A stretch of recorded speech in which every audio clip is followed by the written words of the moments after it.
Cette marche que nous venons d'effectuer, très nombreux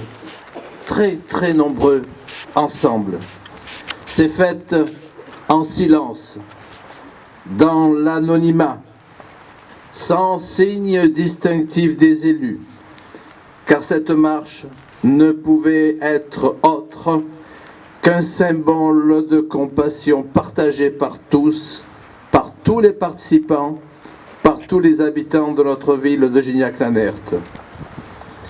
Les événements tragiques de ce mercredi nous ont tous frappés en plein cœur et nous pensons très fort aux victimes et à leurs familles. Les terroristes ont voulu abattre la démocratie et la liberté d'expression.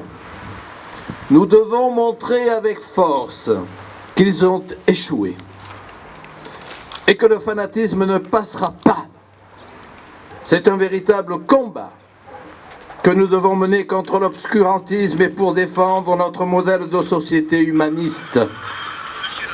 Cela demande aussi une grande fermeté dans la défense de la laïcité, à l'école, dans les services publics et dans l'espace public d'une façon générale. Nous ne devons plus laisser prospérer sur le territoire national des organisations extrémistes qui imposent leurs valeurs rétrogrades et mettent sous leur coupe nombre de nos concitoyens, notamment dans les quartiers populaires.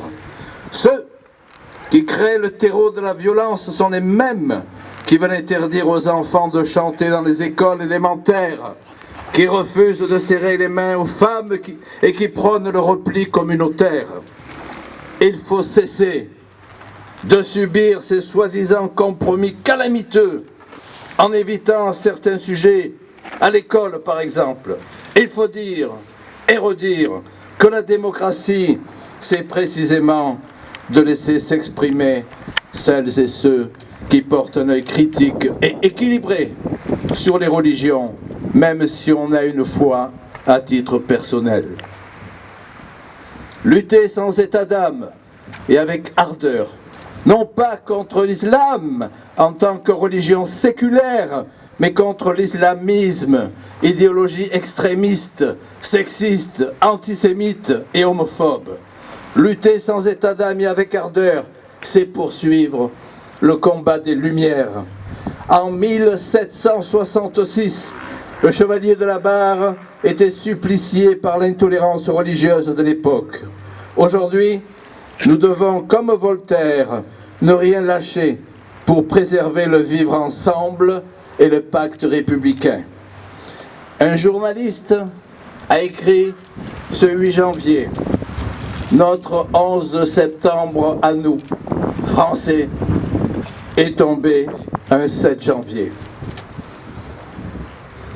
Des journalistes, des humoristes, des dessinateurs, des hommes et des femmes épris de liberté, 17 ont été exécutés, assassinés sauvagement, parce qu'ils incarnaient la liberté de penser, la liberté de la presse, notre démocratie laïque, contre tous les fanatismes, ou tout simplement parce qu'ils se sont trouvés sur le chemin de ces barbares, ou qu'ils ont fait leur admirable métier de policier.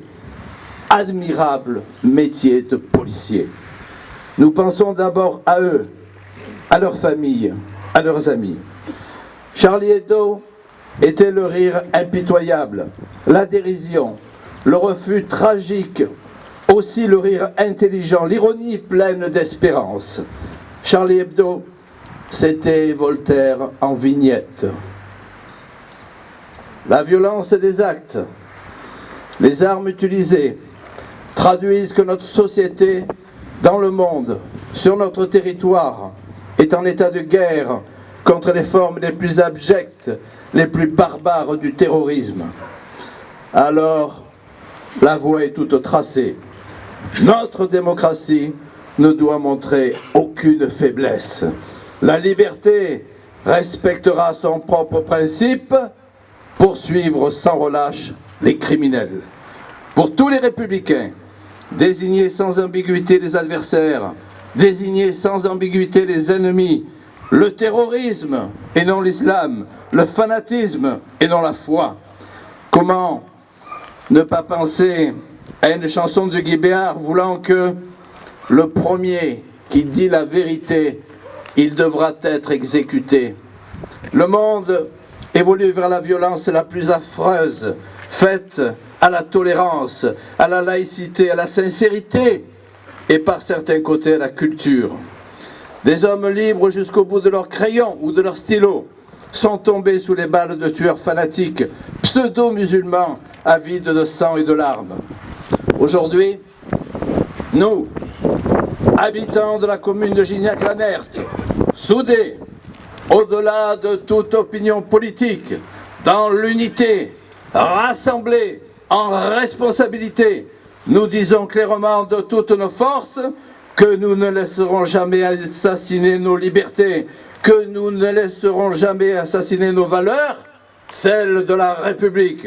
Aujourd'hui, par cette marche, nous avons démontré l'union de toutes les forces républicaines pour défendre sans concession et sans faiblesse cette France que nous aimons tous. Mes chers concitoyens, la meilleure réplique que nous puissions faire, nous l'avons faite aujourd'hui, dans la dignité. Et nous crions à nouveau que cette France, nous l'aimons. Vive la France! Bravo!